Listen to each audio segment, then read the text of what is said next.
ರಾಜ್ಯಸಭೆಯಲ್ಲಿ ಪ್ರಧಾನಿ ನರೇಂದ್ರ ಮೋದಿ ಅವರು ರಾಷ್ಟ್ರಪತಿಗಳ ವಂದನಾ ನಿರ್ಣಯದ ಮೇಲಿನ ಚರ್ಚೆಗೆ ಉತ್ತರವನ್ನು ಕೊಟ್ಟರು. ಅಬ್ಬರದ ಭಾಷಣದಲ್ಲಿ ಕಾಂಗ್ರೆಸ್ಗೆ ಕುಟುಕಿದ್ರು. ನೆಹರು ಇಂದಿರಾ ಗಾಂಧಿಗೆ ಚಾಟಿಯನ್ನ ಕೂಡ ಬೀಸೋದನ್ನ ಮರೆಯಲಿಲ್ಲ. ಈ ರಿಪೋರ್ಟ್ ನೋಡ್ಕೊಂಡು ರಾಜ್ಯಸಭೆಯಲ್ಲಿ ಅಕ್ಷರಶಃ ಅಬ್ಬರಿಸಿದ ಪ್ರಧಾನಿ ಮೋದಿ ಭಾರತ ಬೆಳೆಯುವುದೇ ಇಲ್ಲ ಎಂದು ಹೇಳಿಬಿಟ್ಟಿದ್ದರು. देश आजाद हुआ तब हम दुनिया में 6 नंबर की इकोनॉमी थे, लेकिन इन लोगों ने ऐसा हाल करके रखा कि 11 पे पहुंचा दिया. आज हम 3 पर जाने की दिशा में तेज गति से. ಇಡೀ ವಿಶ್ವಕ್ಕೆ ವಿಶ್ವಗುರು ಭಾರತವೇ ಬೇಕಾಗಿದೆ. आज पूरा विश्व ग्लोबल साउथ की चर्चा करता है, लेकिन उस चर्चा के सूत्रधार के रूप में आज भारत वैश्विक मंचों पर ग्लोबल साउथ की बुलंद आवाज बन गया है. ನನ್ನದು 140 ಕೋಟಿ ಜನರ ರಿಮೋಟ್ ಸರ್ಕಾರ. मेरी सरकार भी रिमोट से चलती है. 140 करोड़ देशवासी मेरा रिमोट है.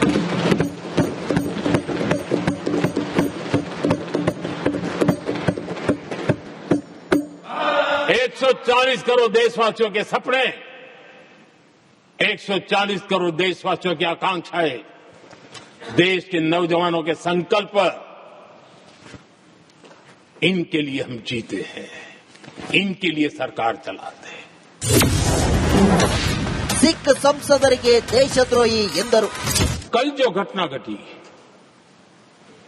इसी सदन के एक माननीय सांसद, कांग्रेस के शातिर दिमाग जिनका है ऐसे युवराज ने उनको गद्दार कह दिया. अहंकार कितनी 7वें आसमान पर पहुंच चुका है इनका. और कांग्रेस को छोड़कर के कितने ही लोग निकले हैं, कांग्रेस के कितने टुकड़े हुए हैं, कई लोग दूसरे दलों में गए हैं, लेकिन औरों को तो किसी को गद्दार नहीं कहा उन्होंने. लेकिन कल सांसद को गद्दार इसलिए कहा क्योंकि वो सिख थे. ये सिखों का अपमान था, ये गुरुओं का अपमान था. और कांग्रेस के अंदर जो कूट कूट करके सिखों के प्रति नफरत भरी पड़ी है ना, उसका वो अभिव्यक्ति थी. जो इंदिरा जी ने कहा था उसको कोट कर रहा हूं. जब किसी ने मेरे पिताजी से पूछा, यानी नेहरू जी से पूछा कि उनके सामने कितनी समस्याएं हैं, तो उन्होंने उत्तर दिया था 35 करोड़. नेहरू जी ने जवाब दिया था कि उनके सामने कितनी समस्याएं, बोले 35 करोड़. उस समय हमारे देश की जनसंख्या थी 35 करोड़. ಹೊಸ ರೀಲ್ ಬಗ್ಗೆ ಹೇಳಿದ ಪ್ರಧಾನಿ ನರೇಂದ್ರ ಮೋದಿ. जम्मू उधमपुर श्रीनगर बारामूला रेल लाइन, आज ये प्रोजेक्ट पूरा हुआ. और बर्फबारी में इन दिनों आपने देखा एक वीडियो बहुत पॉपुलर हुआ है, बर्फ के बीच में थे, चारों तरफ बर्फ की चादर छाई हुई है और वंदे भारत ट्रेन निकल रही है और लोग कहते हैं गलती मत करना, ये तो विदेश है, ये हिंदुस्तान है, ये रील चल रहा है बाजार में. ಒಟ್ಟಾರೆ ಮೋದಿ ಇಂದು ಅಬ್ಬರದ ಭಾಷಣ ಮಾಡಿದರು. ಜೊತೆಗೆ ವಿಪಕ್ಷಗಳಿಗೆ ಕುಟುಕೋದನ್ನ ಮರೆಯಲಿಲ್ಲ. News desk, Republic Kannada. Nehru ಕುಟುಂಬ ಗಾಂಧಿ ಹೆಸರನ್ನ ಕದ್ದಿದೆ ಎಂದು ಪ್ರಧಾನಿ ಮೋದಿಯವರು ಆರೋಪವನ್ನ ಮಾಡಿದ್ದಾರೆ. ಅವರ ಆರೋಪ ಏನು ಅಂತ ಕೇಳಿ, ನೆಹರು ಕುಟುಂಬಕ್ಕೆ ಗಾಂಧಿ ಹೆಸರು ಹೇಗೆ ಬಂತು ಅಂತ ಹೇಳ್ತೀನಿ ಆಮೇಲೆ. चोरी करना जिनका पुश्तैनी धंधा है, जिन्होंने एक गुजराती की सरनेम भी चुरा ली,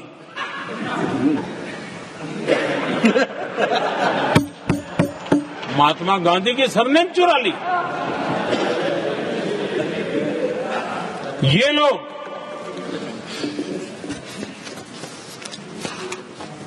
और देश की जनता इतनी समझदार कि ऐसी ऐसी पटक देती है, ऐसी पटक देती है लोगों को. ಎಲ್ಲ ಕುತೂಹಲದಿಂದ ಇವತ್ತು ತುಂಬಾ ಜನ ಇದ್ರ ಬಗ್ಗೆ ಸರ್ಚ್ ಮಾಡಿರ್ತಾರೆ.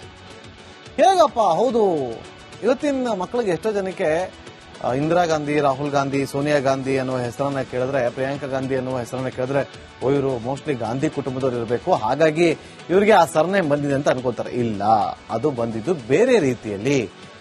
ಜವಾಹರ್ಲಾಲ್ ನೆಹರು ಅವರು ನಮ್ಮ ದೇಶದ ಮೊದಲ ಪ್ರಧಾನಿ ಅನ್ನೋದು ನಿಮ್ಗೆಲ್ರಿಗೂ ಚೆನ್ನಾಗಿ ಗೊತ್ತಿದೆ. ಇಂದಿರಾ ಅವರು, ನೆಹರು ಅವರ ಪುತ್ರಿ ಇಂದಿರಾ ಗಾಂಧಿ ಅವರಾಗಿರೋದಿಲ್ಲ. ಮುಂಚೆ ಇಂದಿರಾ ಅಂತ ಇರುತ್ತೆ. ಅವರಿಗೆ ಇಂದಿರಾ ಗಾಂಧಿ ಅಂತ ಬಂದಿದ್ದು ಆಮೇಲೆ. ಆಕ್ಚುಲಿ ಅವರು ಮದುವೆ ಆದ್ಮೇಲೆ ಇಂದಿರಾ ಖಾನ್ ಅಂತ ಇರಬೇಕಾಗಿತ್ತು, ಆದ್ರೆ ಇಂದಿರಾ ಖಾನ್ ಅಂತ ಇರಲಿಲ್ಲ.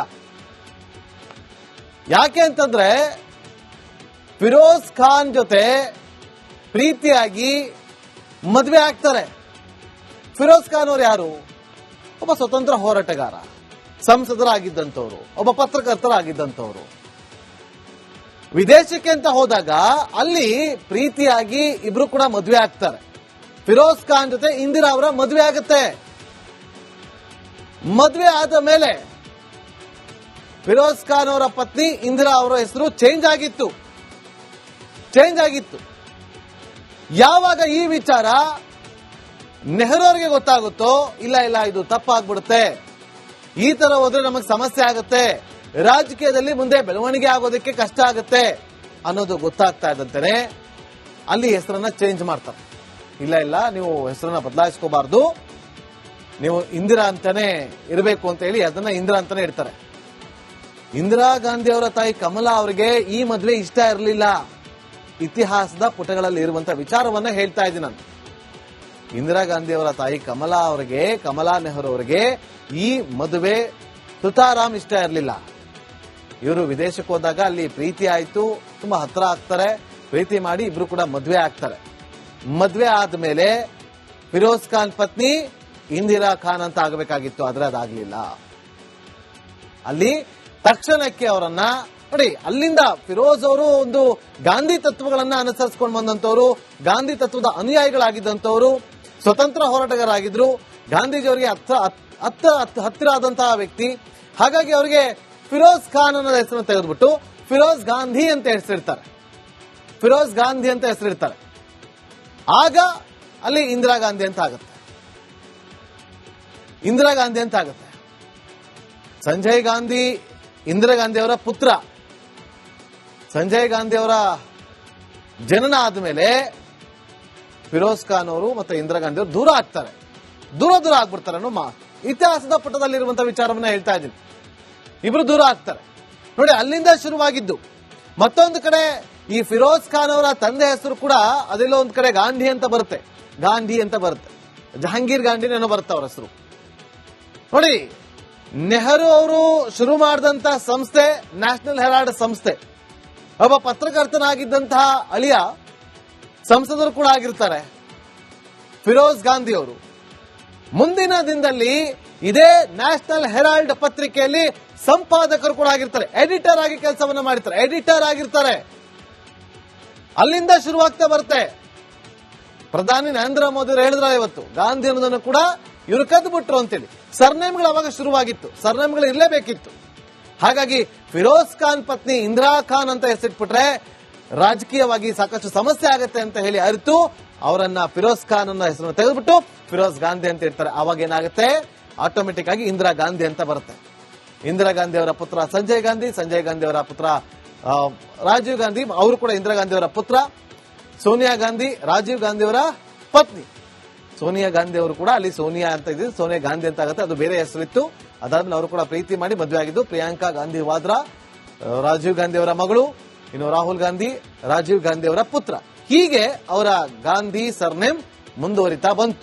ಎಲ್ಲರೂ ಅಂದ್ಕೊಂಡಿರೋದೇನು, ಗಾಂಧಿ ಕುಟುಂಬಸ್ಥರೇ ಅಂತ ಅಲ್ಲ, ಇಲ್ಲಿ ಖಾನ್ ಅನ್ನು ಹೆಸರಿಟ್ಕೋಬೇಕಲ್ಲ, ಬೇಡ ಅಂತೇಳಿ ಅಲ್ಲಿ ಖಾನ್ ಅನ್ನೋದನ್ನ ತೆಗೆದುಬಿಟ್ಟು ಗಾಂಧಿ ಅನ್ನೋದನ್ನ ಸೇರಿಸಿದ್ರು ಅಂತೇಳಿ ಇತಿಹಾಸ ಹೇಳುತ್ತೆ. ಮುಂದಿನ ಸುದ್ದಿ ಗಮನ ಕೊಡೋಣ.